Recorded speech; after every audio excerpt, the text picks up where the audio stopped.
Abra sua Bíblia, por favor, no livro do profeta Jeremias. Quando você encontrar o livro do profeta Jeremias, localize, por favor, o capítulo de número 18.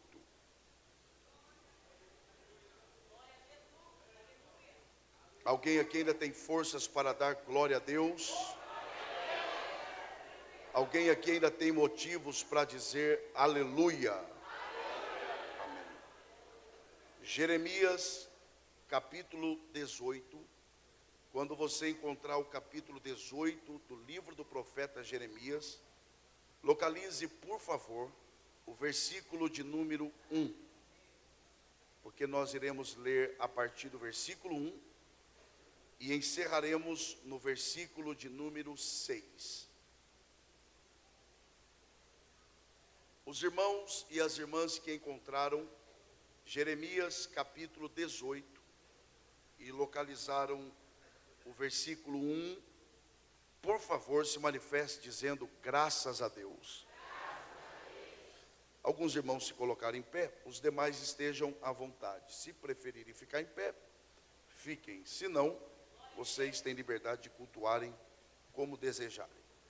A palavra do Senhor nos diz assim: palavra do Senhor que veio a Jeremias dizendo: dispõe-te e desce à casa do oleiro, e lá ouvirás as minhas palavras. Desci à casa do oleiro, e eis que ele estava entregue a sua obra sobre as rodas. Como o vaso que o oleiro fazia de barro, se lhe estragou na mão, tornou a fazer dele outro vaso, segundo bem lhe pareceu. Então veio a mim a palavra do Senhor: não poderei eu fazer de vós como fez este oleiro, ó casa de Israel? Diz o Senhor: eis que como o barro na mão do oleiro, assim sois vós na minha mão, ó casa de Israel. E os que podem digam amém. Podeis tomar assento. Muito obrigado, e que Deus, por graça, mais uma vez, abençoe a exposição de sua palavra. Eu não tenho nenhuma dúvida de que nós estamos frente a uma porção bíblica e sagrada em que se trata de algo extremamente conhecido de todos nós, ou pelo menos da grande maioria dos que aqui estão. Aliás, é possível, e eu tenho quase certeza disso, de que quando eu mencionei Jeremias capítulo 18, a maioria dos irmãos aqui assimilou o capítulo 18 de Jeremias a exatamente a história que aqui está, porque se trata de um texto extremamente conhecido de todos nós. Porém, se nós queremos pelo menos tentar, e quando eu uso a expressão tentar, eu estou sendo muito sincero, se nós queremos pelo menos tentar entender esse texto da forma correta, e entendendo da forma correta, extrairmos então lições espirituais para os dias de hoje, é preciso que nós trilhemos pelo caminho correto da interpretação desse texto. E o primeiro passo é nós considerarmos que o capítulo 18 deste livro, que relata-nos essa história tão extraordinária e tão amada por todos nós, essa história não somente pode, como ela deve ser dividida em três partes.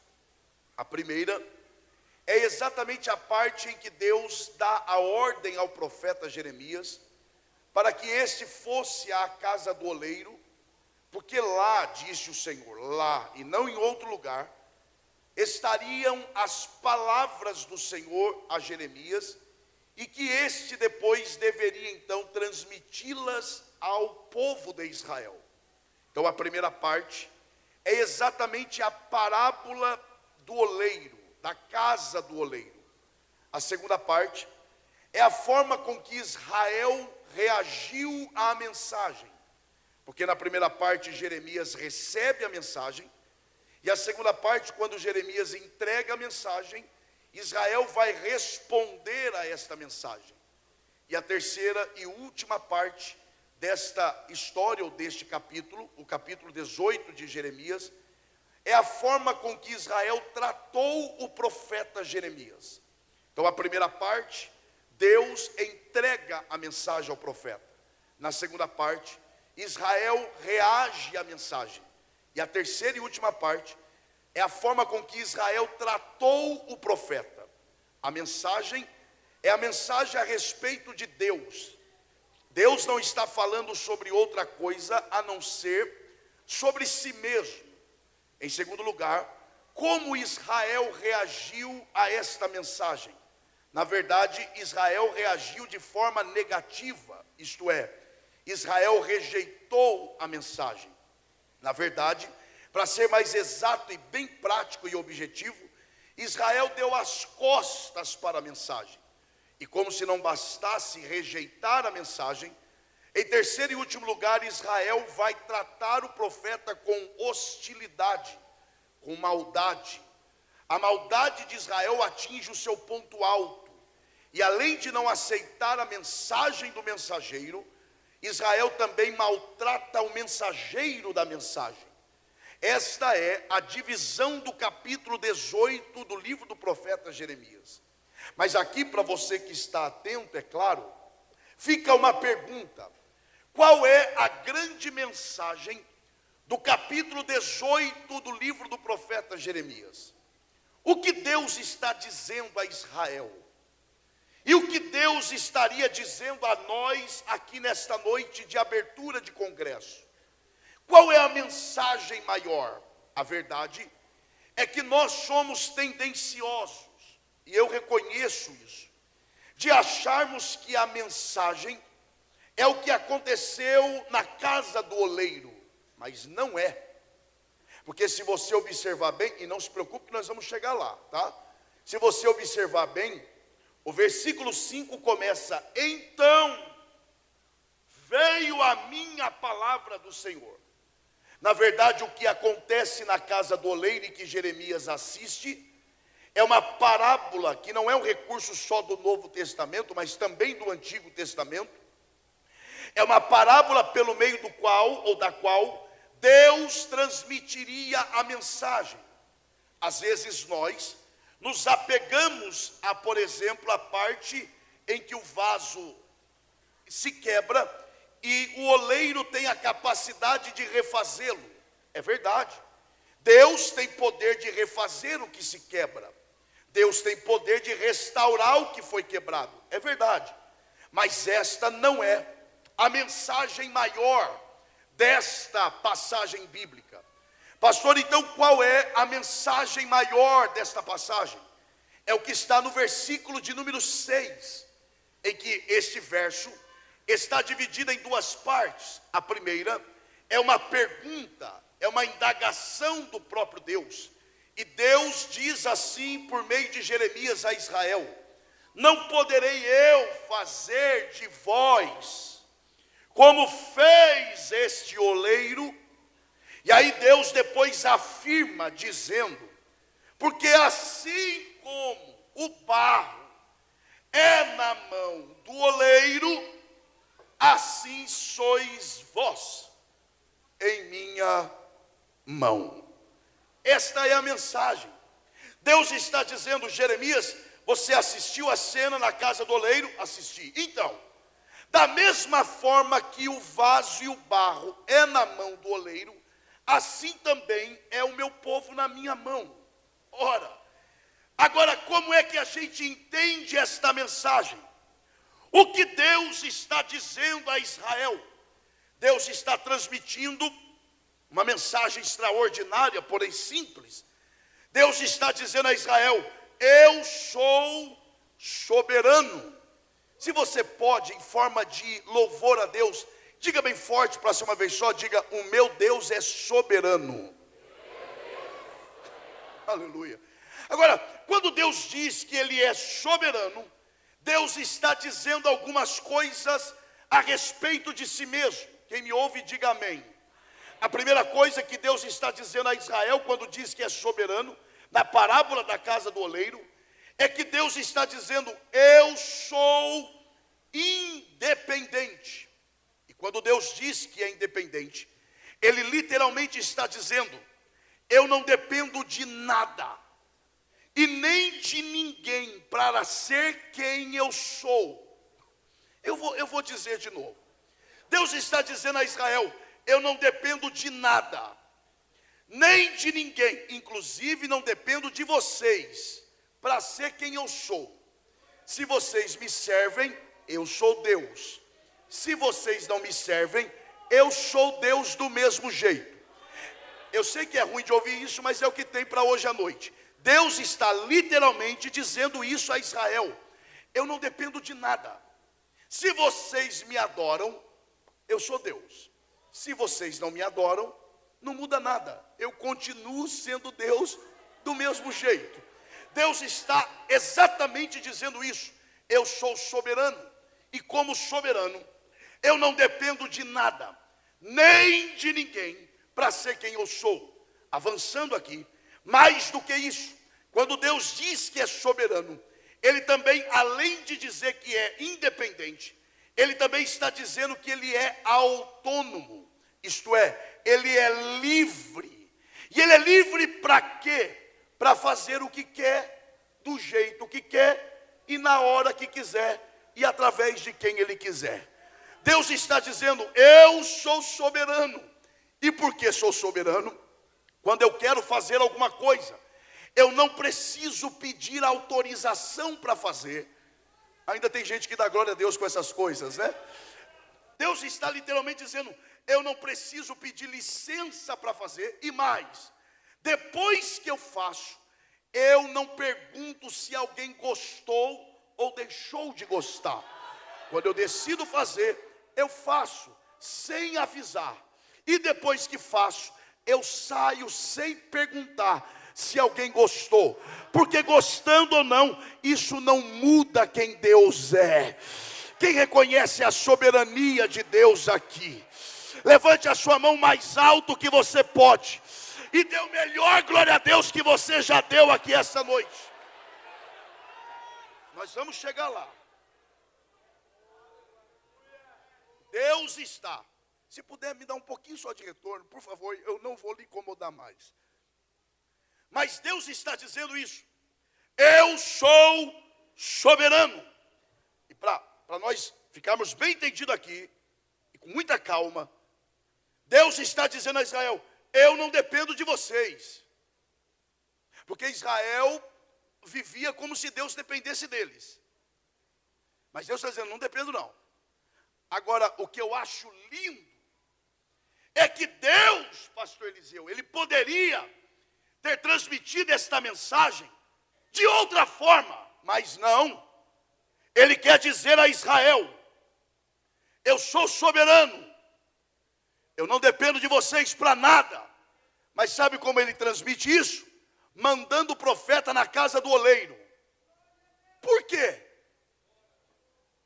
E aí Jeremias chega na casa do oleiro, e ele diz: e quando cheguei lá, eis que o oleiro, eu amo essa expressão, estava entregue.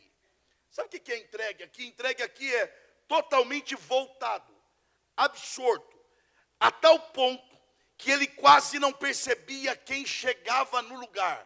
Olha só, Deus está dizendo para Israel: eu não dependo de vocês. Mas ele diz assim: eu sou o oleiro. E quando Jeremias vê o oleiro está totalmente voltado para o vaso. Eu vou dizer de novo. Deus está dizendo: eu não dependo de vocês, mas estou voltado para vocês. Tem gente que já entendeu isso aqui. E mais, deixa eu lhe fazer uma pergunta. Com que parte do corpo o oleiro trabalha para fazer um vaso? Com as mãos. Você já viu o oleiro fazer um vaso sem tocar no vaso? Já? Você já viu um oleiro falar assim, surja um vaso agora com a boca, com a fala? Não. Para surgir um vaso, o oleiro tem que fazer o quê? Tem que tocar no barro. Tem que tocar no barro. Tem que tocar no vaso.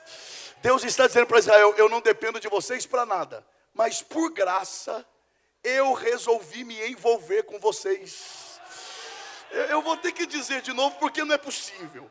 Deus está dizendo, eu não dependo de vocês, mas eu resolvi trabalhar em vocês, trabalhar com vocês, andar no meio de vocês, tocar em vocês, me envolver com vocês. Quem pode agradecer a Ele por esta verdade espiritual?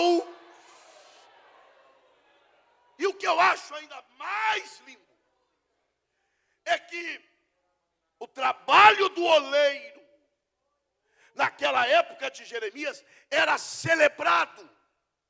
E por que celebrado? Porque o vaso ele tinha pelo menos duas funções. Primeira, isso aqui é uma parábola. E a gente tem que entender a mensagem a partir dela. Porque Deus está dizendo para Israel, vocês são como vaso na minha mão. Para que servia vaso naquela época? Primeiro, não perca isso aqui por nada.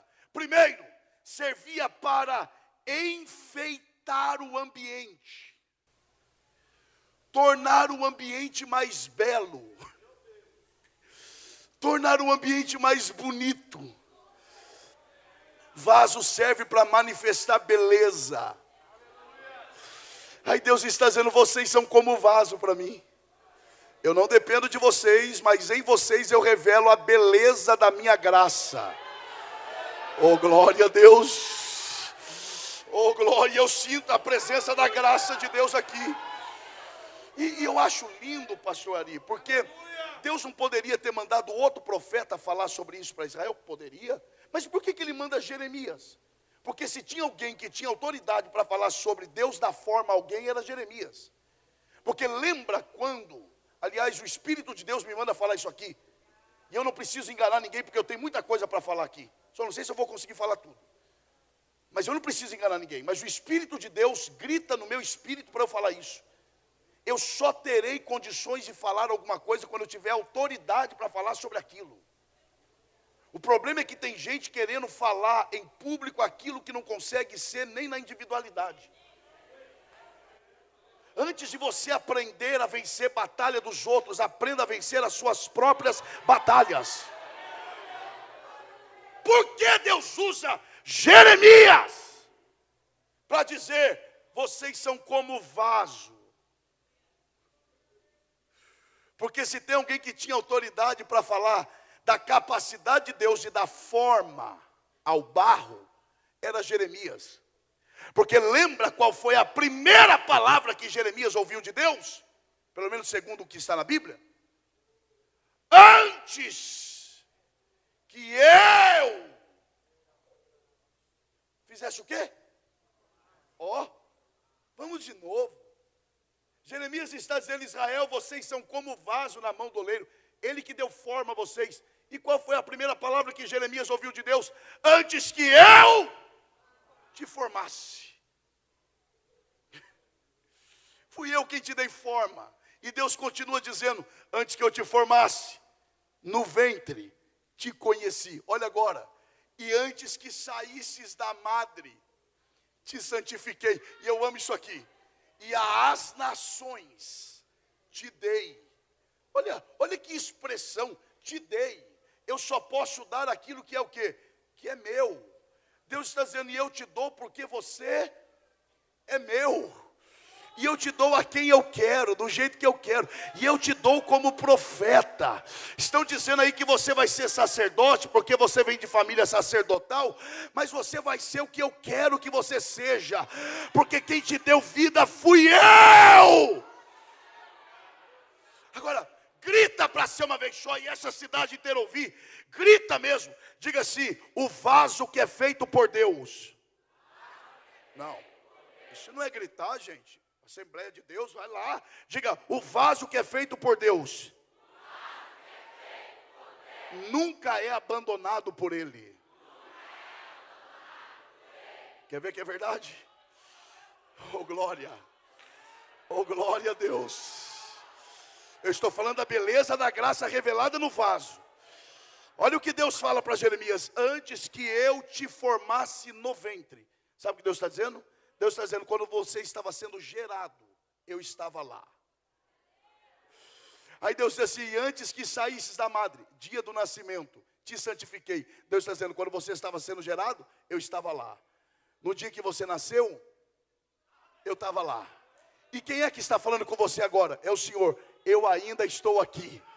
Porque o vaso que eu faço, eu não saio da história dele. Sabe por que você está de pé? Não é porque você tem condições. Sabe por que você está aqui depois de tanto tropeço? Não é porque você é bom. Você está aqui porque o vaso que é feito por Deus, Ele nunca abandona. E é Ele quem te sustenta. Quem recebe a palavra, adora Ele.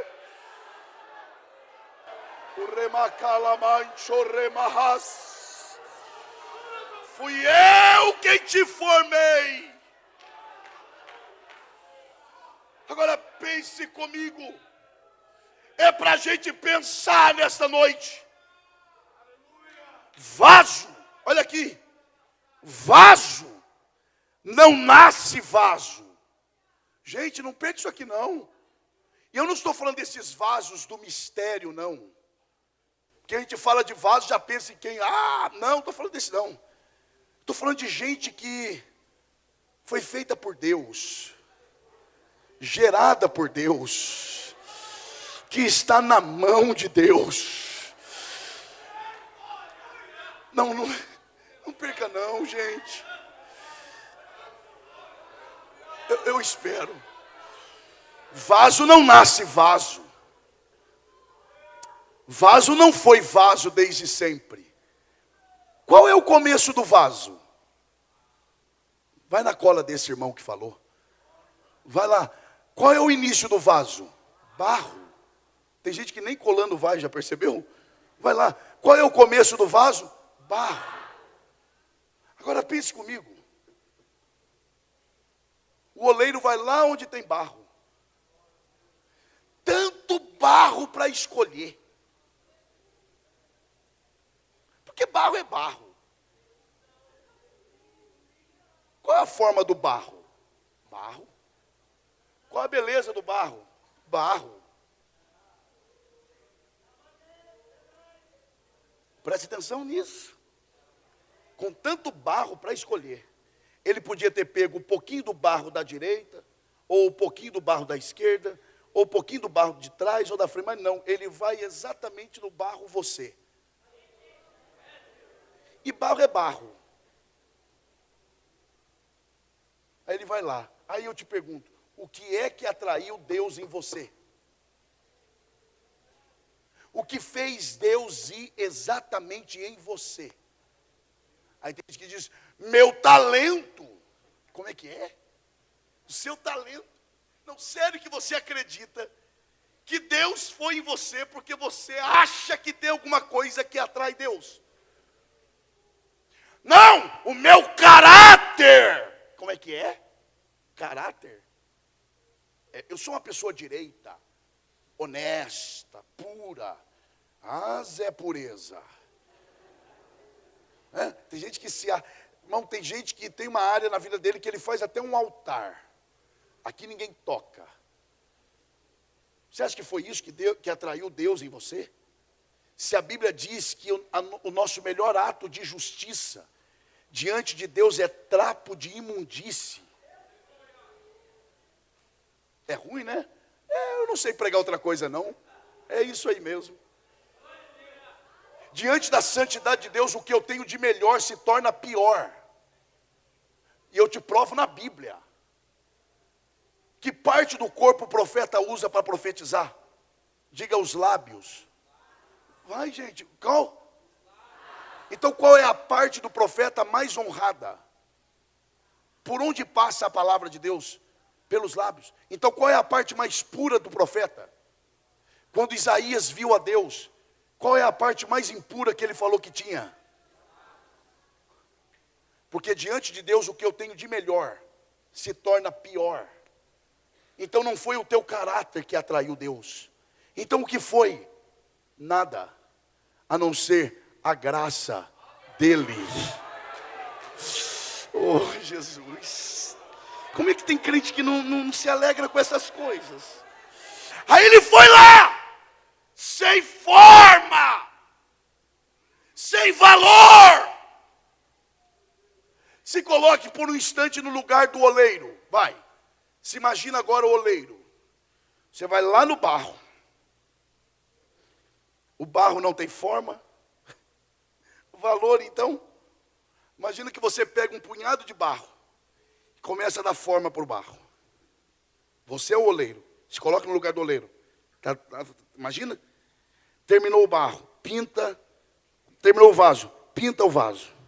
Põe para secar. O vaso está pronto. Hein, Fabiana?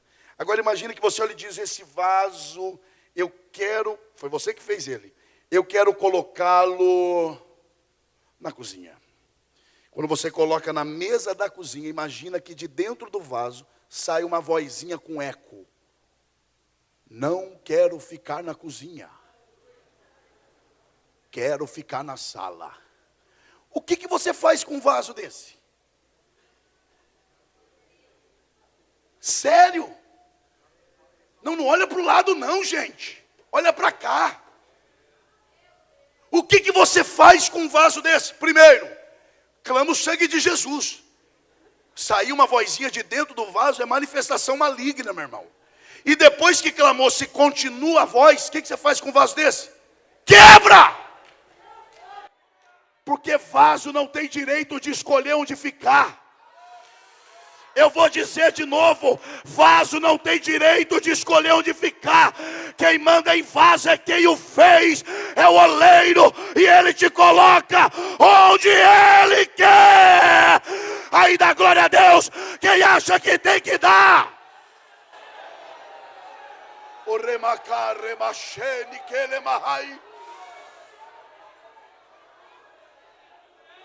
Eu vou ter que dizer isso aqui. Eu vou ter que falar. Porque é uma inversão de valores.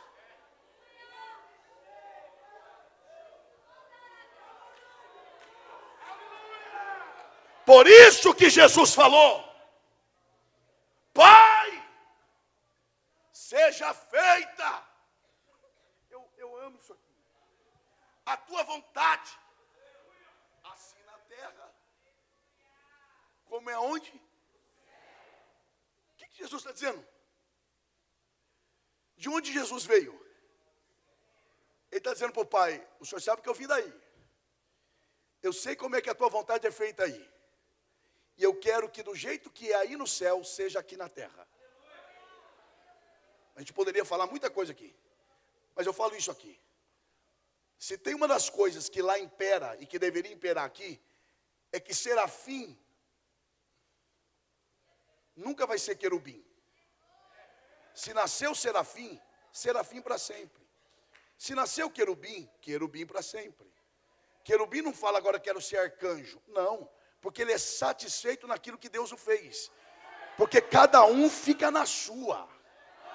Cada um é colocado por Deus onde Deus quer. Oh, tem gente que está entendendo a voz de Deus.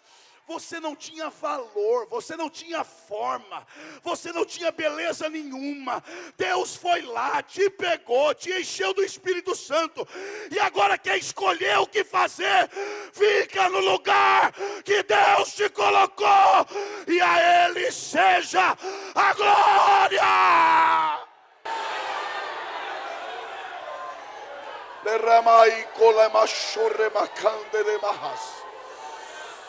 Eu preciso adiantar aqui.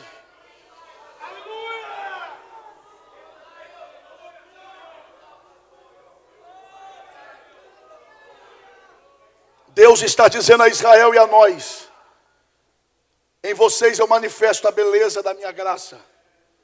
Olhe bem para cá. Quem ainda me ouve, diga amém. Mas vaso também servia. Se eu fosse você, eu triplicaria a atenção. Vaso também servia para depositar nele tesouros valiosos. Deus está dizendo para um povo que entende o que Deus quer dizer. Deus está dizendo, vocês são como vasos. Em vocês eu revelo a beleza da minha obra. E em vocês eu deposito tesouros. Oh, glória a Deus. Você crê que Deus está falando aqui? Diga amém. O Senhor me dá essa direção. E eu não me canso de falar isso, quando Deus me orienta. Porque tem crente aqui, pastor Ari, e me dirijo ao senhor com muito respeito. Tem crente aqui dizendo, ok, pastor, eu até creio que eu sou um vaso de Deus. Que foi Deus quem me fez. Foi Deus quem me escolheu. Eu creio em tudo isso. Mas por que, pastor? Eu, como servo ou serva de Deus, sofro mais do que quem não é servo de Deus. Por quê? Por que eu passo coisas que outros não passam? Deus te trouxe aqui hoje para te responder. Lembra quando Paulo escreve a segunda carta aos Coríntios, capítulo 4, verso 7? Ele diz assim, temos porém, não é um tesouro. Ele diz, temos porém este tesouro, escondido dentro de vasos de barro, para que a excelência do poder seja de Deus e não nossa. Que tesouro é esse? Eu preguei muitas vezes errado isso. Eu confesso o meu pecado. Mas eu já deixei, já alcancei misericórdia. Porque, claro que o Espírito Santo é um tesouro, não tem dúvida. Mas nesse contexto, este tesouro escondido em vaso de barro, não é o Espírito Santo. É o que está no verso 4, quando Paulo diz assim, ó, nos quais o Deus desse século cegou o entendimento não dos homens, mas dos incrédulos, para que eles não venham ao pleno conhecimento da verdade. Aí no 7 ele diz, temos porém, eles não têm, mas nós temos este tesouro. O que? A revelação da verdade. Escondido aonde? Em vasos. Grita para ser uma vez só, a gente ganhar tempo. Vasos de quê? Porque Paulo está escrevendo isso. Quando Paulo, não perca isso aqui não. Quando Paulo escreve esta carta à igreja de Corinto, ele está escrevendo para resolver alguns problemas. Dentre esses problemas, o principal, porque na ausência física de Paulo, alguns falsos mestres entraram no seio daquela igreja e começaram a disseminar entre aqueles irmãos a ideia falsa de que Paulo não era de Deus, de que Paulo não era chamado por Deus. Eles ainda tinham cartas e diziam, nós temos cartas, Paulo não tem. Por isso que Paulo escreve dizendo, vocês são a minha carta. Paulo está dizendo, vocês são a prova do meu ministério. Mas olha os argumentos desses falsos mestres, e esse problema é antigo. Eles chegavam nos irmãos simples da igreja e diziam assim, Deus não está na vida de Paulo. E os irmãos perguntavam, por quê? Por que Paulo não é de Deus? Aí eles diziam assim, como é que pode Deus ser na vida de alguém que vive sem dinheiro, vive sofrendo, vive preso, vive doente, vive sendo apedrejado, vive sendo humilhado? Eles diziam, Deus não pode estar na vida de alguém que sofre tanto. Aí Paulo escreve dizendo, temos porém este tesouro escondido em vaso de barro. Mas por que Paulo escreve isso? Porque ele escreve para uma igreja que entendia o que ele queria dizer. Porque havia uma prática comum naquela época, que era o quê? Alguém tinha ouro e não precisava do ouro naquele momento. O que ela fazia? Derretia o ouro, colocava dentro do vaso de barro e tapava, pegava o vaso, corria para o deserto, cavava um buraco, escondia e tapava o buraco. Depois de um tempo precisava do ouro, o que ela fazia? Ela corria lá no deserto, cavava o buraco de novo, pegava o vaso. Só que o tempo passou e o ouro que tinha derretido, que está por dentro do vaso, endureceu. Qual a única forma de tirar esse ouro de dentro do vaso? Fazer o quê? Aí é isso que Paulo está dizendo, sabe por que eu sofro? Porque todo dia Deus me quebra, porque dentro de mim existem tesouros que Ele quer revelar para vocês. Oh glória a Deus, tem gente entendendo a voz de Deus aqui. Entenda de uma vez por todas, você não está na mão de qualquer um, você está na mão daquele que te formou, e Ele sabe como tirar tesouros escondidos dentro do vaso de barro. Quem recebe a palavra, adore ao Senhor.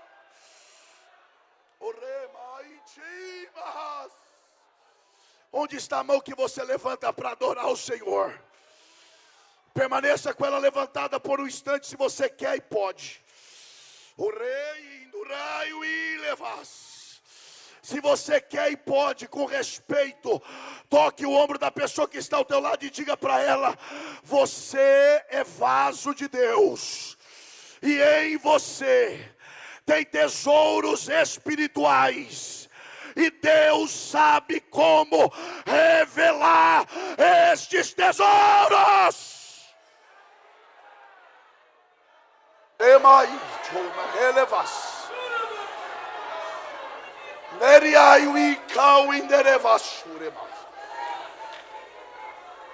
Esse é o som de quem entende a voz de Deus. Esse é o som de quem entende que Deus está dizendo: há uma razão de tudo isso. Ou eu sinto a presença do Espírito de Deus aqui muito perto. Meu Deus.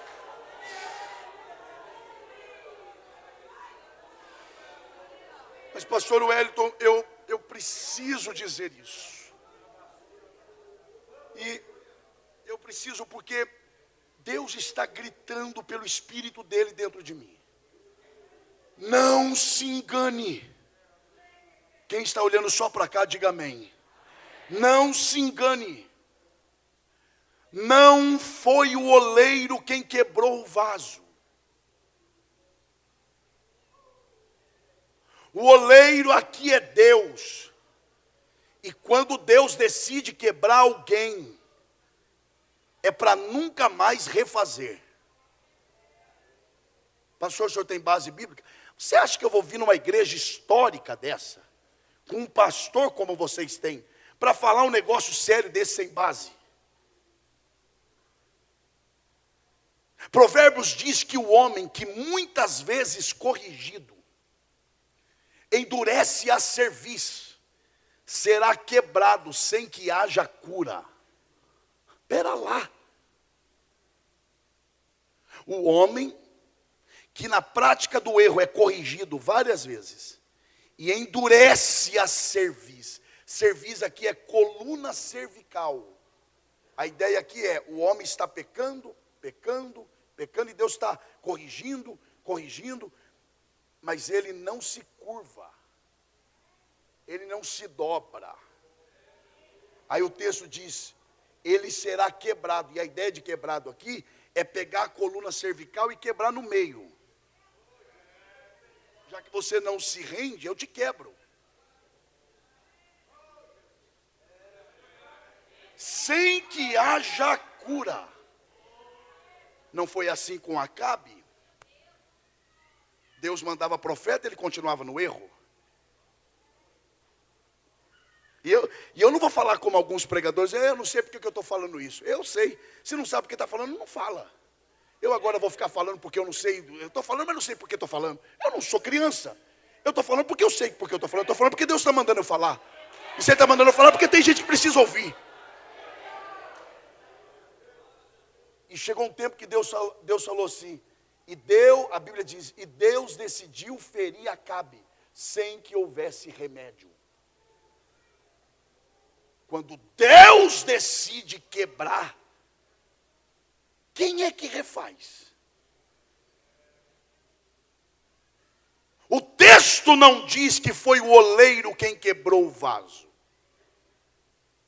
Até porque se fosse o oleiro, aqui é Deus. Então, se fosse, a ideia seria essa: o oleiro, Deus está fazendo vaso, aí olhou e falou: ih, errei. Poxa, errei. Já viu que tem crente que coloca Deus em umas condições dessas? Por exemplo, que o pecado de Adão pegou Deus de surpresa, e que Jesus é o plano B de Deus. Do tipo assim, o homem pecou. Aí quando Deus viu o homem pecando, falou assim: ai meu Deus! Ó Deus falando, ai meu Deus do céu. E agora? Quem poderá me defender? Só não vou completar a frase.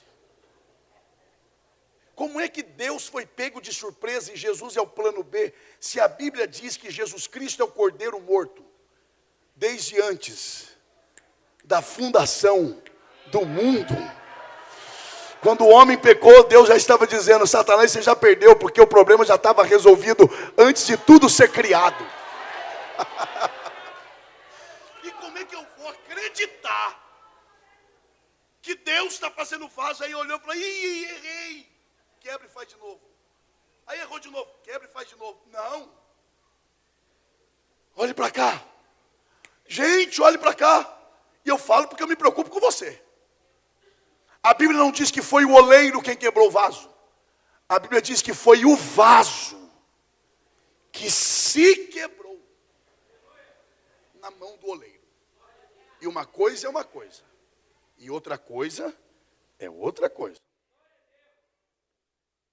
Porque se fosse o oleiro quebrando o vaso, seria: e o oleiro quebrou o vaso e tornou a fazer outro. Mas não, o texto dizia: o vaso se quebrou. Isso aqui é uma parábola. E essa parábola quer trazer a ideia de que o vaso, enquanto o oleiro trabalhava com a mão nele, o vaso começou a falar consigo mesmo: opa, essa mão é diferente. Não é qualquer mão, essa mão é mais pesada. Já sei quem está aí. É o próprio Deus. Então já sei o que eu vou fazer. Antes que ele me quebre, eu vou me quebrar nesta mão. Porque eu sei que se eu me humilhar debaixo desta mão, a seu tempo ele me exaltará.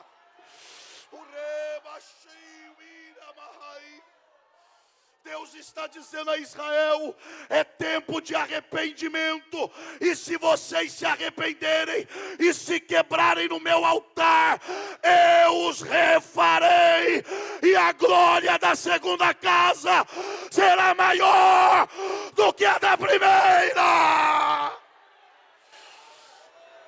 Ei, Jesus! Oh, Jesus!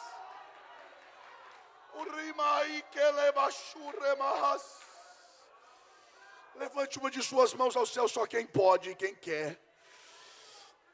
Porque onde tiver mãos levantadas, a graça de Deus vai te tocar. E se houver alguma área da sua vida que precisa ser tratada, Deus te convida a se quebrar diante dele hoje. Se quebra na presença dele. Se derrame na presença dele. Pastor, mas nem falar eu consigo. Então grita com a alma. Peça graça para ele. Peça graça. É noite de restauração espiritual. Oh glória. Oh glória. Oh glória. Oh glória! Eu ouço algumas vozes, e essas vozes demonstram pessoas que estão entendendo o propósito. Se derrame na presença do oleiro. Eu vou encerrar, para vermos o que Deus vai fazer entre nós. Eu vou encerrar. Mas deixa eu encerrar dizendo isso de forma bem rápida. Rápida. Fechei a Bíblia, tá bom?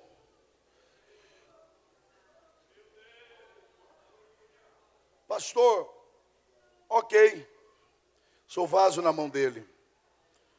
Mas por que ele me aperta tanto em algumas áreas? Gente, não perca não. Foi ele quem te fez.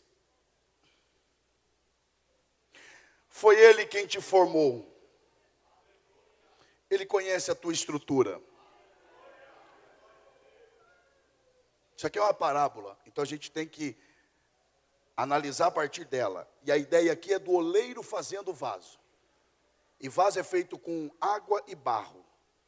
E foi muita água, coloca mais barro. Muito barro, coloca mais água. A ideia é essa. Foi Deus quem nos fez. E Ele sabe como nos fez. Ele sabe que precisou um pouquinho mais de argila do que água, ou mais água do que argila. Ele sabe o que te incomoda. Ele sabe onde tocar para fazer você reagir. Ele sabe. Pastor, por que Deus me toca nessa área e não toca o outro nessa área? Porque essa área no outro não incomoda, mas incomoda você. Aí Ele vai exatamente sempre lá e dá um toque. Tá. Ai. E é interessante porque Ele sempre aperta naquela área. Por quê? Porque Ele te conhece. E para quê? Primeiro, para tirar de nós, eu vou ser muito direto. O oleiro aperta o vaso para tirar do vaso pecados que nem o vaso sabe que tem. Pastor, terminar a mensagem assim, irmão, termina do jeito que é para terminar. Não tem esse negócio de montar a estrutura para terminar a coisa lá em cima. Que terminar lá em cima? Não, porque tem que terminar como? Quer dizer que tem uma regra agora? Ou a regra é pregar a Bíblia? Que regra? O oleiro aperta o vaso para tirar dele pecado que nem ele sabe que tem. É para assustar mesmo, porque eu também fiquei assustado quando Deus me mostrou isso. Porque nós, não, eu vou esperar. Nós temos pecados que nem nós sabemos que temos. Que isso? É. Ou você pensa que os seus pecados são só esses que você luta todo dia? Não. Esses pecados que você conhece em você são materializações de pecados que você não sabe que tem. Pastor, o senhor tem base? Salmo 19, 12. Olha o que diz. Quem há que possa discernir as próprias faltas? Absolve-me das que me são ocultas. Você pode afirmar isso? Diga, segundo a Bíblia. Vai, diga, segundo a Bíblia. Eu tenho pecados que nem eu sei que tenho. Por isso que o salmista fala, sonda-me. Sonda-me é o quê? Olha-me por dentro. Olhar por fora para quê? Os pecados de fora eu sei que eu tenho. Ele diz, olha-me por dentro. E vê se há em mim algum caminho mau que eu não conheça em mim mesmo. Porque se houver algum caminho mau dentro do meu coração que eu não conheço, endireita. Aplane o caminho do meu coração. Purifica as saídas do meu coração. Limpa-me por dentro e não só por fora. Livra-me da causa dos meus pecados e não só dos meus pecados. E aí o oleiro fala, então se entregue na minha mão, porque eu sei tirar as impurezas de você. Eu te levo pelo fogo para te purificar. Quem deseja isso, se coloque em pé, adorando ao Senhor.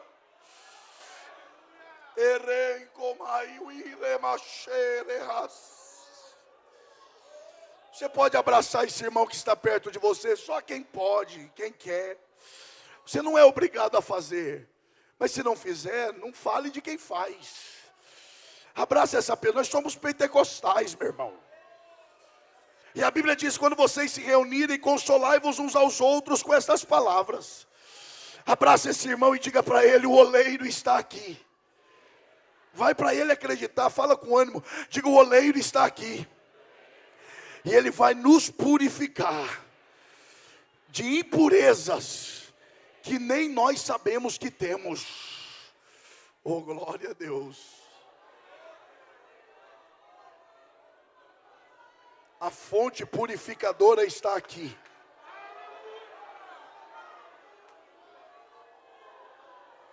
A fonte purificadora está passando na galeria. O Rabai que bauete, o Kenemai, o Indereva, Shurebahai. Com todo respeito, a fonte purificadora, repito, com todo respeito, está passando no altar. Purifica-me! Purifica-me!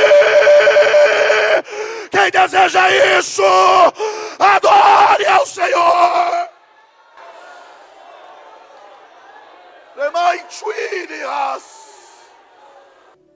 Quem aqui ouviu a palavra, diga amém. Quem entendeu a mensagem, diga graças a Deus. Meus irmãos, eu não tenho dificuldade de encerrar a mensagem com vocês aí. Não tenho. Mas eu também não tenho dificuldade de entender o que Deus quer que eu faça e de fazer o que Ele quer que eu faça. E o Senhor me orienta para fazer isso em no máximo 3 a 4 minutos. Eu quero que você que se considera vaso e que quer ser um vaso mais submisso, mais crente, você quer ser melhor para Deus, e você quer que o oleiro trabalhe em você, e você quer de alguma forma hoje se quebrar na mão do oleiro, eu vou te convidar a vir aqui à frente. Você que quer entregar o seu viver para Deus usar como Ele quiser, não importa onde Ele vai te colocar, porque você é vaso e Ele te coloca onde Ele quer. Venha. Pastor, eu quero ser usado por Deus. Venha. Já na abertura deste grande congresso de missões, Deus vai marcar você como alguém que Ele vai usar nessa geração. Pastor, eu quero ser um vaso usado por Deus. Venha diante do altar. Pastor, mas precisa ir na frente? Hoje precisa. Hoje precisa sim. Mas está condicionado a isso? Hoje está. Hoje está.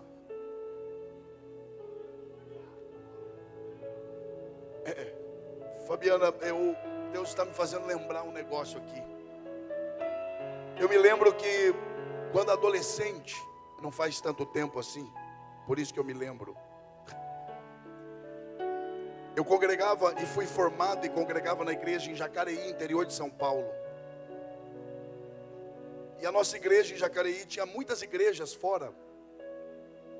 E tinha um congresso de missões em Campos do Jordão. E eu me lembro, escute isso aqui. E eu me lembro que todos os congressos de missões eu ia, porque eu tocava na banda da igreja.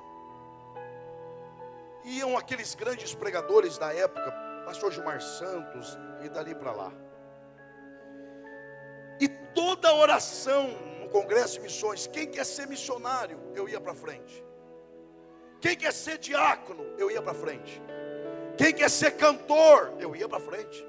Toda oração eu ia para frente. E tinha um grupo que ria de mim. E um dia alguém me perguntou: Elias, por que você vai sempre na frente em todas as orações? E eu falei bem assim: eu vou atirando, uma hora eu acerto. Não é que eu quero ser tudo, é que eu não quero não ser nada. Eu quero ser alguma coisa, e numa dessas eu acerto. Pastor, mas eu sempre vou à frente. Venha o quanto for necessário. Mas eu tenho uma palavra de Deus para você aqui. Olhe bem para mim. Olhe bem para mim. Deus falou pela boca de Isaías: quanto a mim, eu não desprezo a cana esmagada. Como eu acho lindo isso. Por que Deus falou por Isaías: eu não desprezo a cana esmagada? Porque havia uma prática comum naquela época. Gente, não perca isso aqui não. Você que veio à frente, preste atenção nisso. Na época do cativeiro, as crianças iam para a beira do rio. e tinham canaviais com muita cana. E as crianças tiravam as canas e tiravam o miolo da cana para fazer flauta, para emitir som. Só que no tirar o miolo, a parte de fora geralmente esmagava na mão da criança. A criança olhava para a cana esmagada, olhava para o rio, olhava para o canavial cheio de cana boa, olhava para a cana esmagada e dizia: você não faz falta, e jogava fora. Esmagava outra, jogava fora. Tem outras melhores, jogava fora. Aí Deus vem e diz assim: as crianças podem até abandonar ou rejeitar uma cana esmagada, mas eu não. Tem outras melhores, tem, mas eu não desprezo a cana esmagada. Você pode estar quebrado aqui hoje, ou eu sinto a graça de Deus aqui. Você pode estar esmagado aqui hoje. Você pode estar na condição de alguém olhando e dizendo: tem pessoa melhor que você, tem mesmo, mas quem veio no altar foi você. E Deus nessa noite vai trabalhar em você como o oleiro trabalha o vaso. E Ele vai extrair de você qualidades extraordinárias para a glória do seu nome. Você crê nisso? Se você pode, segure a mão do teu irmão. Eu vou orar, e se a cantora Fabiana puder louvar ao Senhor no final, nos ajude, por favor. Porque enquanto nós estivermos orando e adorando ao Senhor, a graça de Deus vai te tocar aqui nesta noite. Você que é batizado com o Espírito Santo, o Senhor te renova agora. Você que não é batizado com o Espírito Santo, eu te convido a glorificar ao Senhor, e Ele te batiza.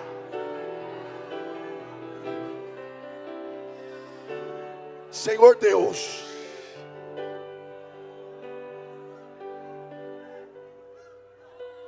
obrigado, porque nós éramos barro e o Senhor nos fez vaso, e através de nós o Senhor manifesta a beleza da tua graça, e em nós o Senhor esconde tesouros espirituais. Obrigado porque o Senhor trabalha em nós. Obrigado pelo privilégio de servir a tua igreja aqui esta noite. O Senhor sabe o quanto eu me esforcei para ser fiel, ou tentar ser fiel, ao que o Senhor ministrou no meu espírito para hoje à noite. E eu tenho um pedido só a te fazer. E eu quero pedir o que só o Senhor pode fazer. Eu não posso. A liderança da igreja aqui em Caratinga não pode. Mas o Senhor pode. Pelo teu espírito, aplique esta palavra no nosso espírito. E como sinal de que o Senhor tem as nossas vidas em tuas mãos, onde tiver um crente orando de verdade, como sinal de que nós estamos em tuas mãos, onde tiver um crente com o coração aberto, como sinal de que estamos em tuas mãos, onde tiver um crente com o espírito sensível e a mente cativa ao que foi pregado, toca nesse crente agora. Se houver crentes aqui batizados com o Espírito Santo, renova esses crentes agora em línguas estranhas. Dê dons espirituais a esses crentes. Levanta pregadores aqui esta noite. Levanta pregadoras aqui nesta noite. Levanta missionários aqui esta noite. Onde tiver crente batizado com o Espírito Santo, receba variedade de línguas agora, em nome de Jesus. E se você não é batizado, seja batizado agora, em nome de Jesus. Nunca houve noite que pudesse impedir o nascer do sol e a esperança, e não há problemas que possam impedir as mãos de Jesus para me ajudar. Nunca houve noite que pudesse impedir o nascer do sol e a esperança. E não há problemas que possam impedir a mão de Jesus para me ajudar. Haverá um milagre dentro de mim, vem descendo o rio para me dar a vida. Este rio que manda lá da cruz ao lado de Jesus. Haverá um milagre dentro de mim, vem descendo o rio para me dar a vida. Este rio que manda lá da cruz ao lado de Jesus. Aquilo que parecia impossível, aquilo que parecia não ter saída, aquilo que parecia ser minha morte, mas Jesus mudou minha sorte. Sou um milagre, estou aqui. Oh, glória! Aquilo que parecia Oh, glória! aquilo que parecia não ter saída, aquilo que parecia ser minha morte, mas Jesus mudou minha sorte. Sou um milagre, estou aqui. Usa-me, sou o teu milagre. Usa-me, eu quero te servir. Usa-me, sou a tua imagem. Usa-me, ó filho de Davi. Aleluia, continue. Aquilo que parecia Para encerrar, impossível, para encerrar, enquanto nós louvamos ao Senhor. aquilo que parecia Se você se sente à vontade, abrace o seu irmão saída, e diga: somos vasos na mão do oleiro. Deixa Deus te usar como Ele quer.